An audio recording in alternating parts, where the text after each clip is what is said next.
ilə sülh bağladı. Tarixdə ən çox sual doğuran hadisələrdən biri budur. Bəziləri deyir ki, sülhün səbəbi İmam Həsən əleyhissalam güya qorxdu, amma həqiqət tam başqadır. Muaviyə ilə sülh bağladı. Tarixdə ən çox sual doğuran hadisələrdən biri budur. Bəziləri deyir ki, sülhün səbəbi İmam Həsən əleyhissalam güya qorxdu, amma həqiqət tam başqadır. İmam gördü ki, Muaviyyənin ordusu çox böyükdür. Öz ordusu isə xəyanətkar, ikili oynayan və pula satılanlarla doludur. Əgər döyüşə davam etsəydi, məğlub olacaqdı və minlərlə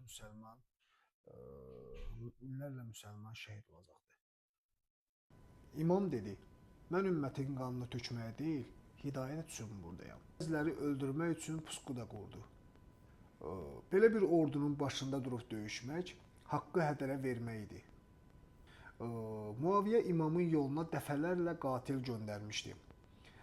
Məqsədi döyüşdə qalib gəlmək yox, imamı fiziki olaraq aradan qaldırmaq idi, öldürmək idi. Sülh müqaviləsində imam ədalətə uyğun çox şərt qoydu. Zülm etməmək, Qurana əməl etmək, hakimiyyəti özündən sonra heç kimə verməmək, Əhl-i Beytə təhvil vermək.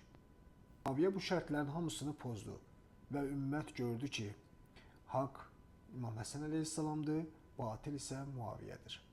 Və son nəticə olaraq bunu bildirim ki, İmam Həsən əleyhissalam döyüşmədi ki, qan tökülməsin, ümmət parçalanmasın, Kərbəlaya aparan haqq yol aydınlaşsın və Muaviyyənin yalanı üzə çıxsın.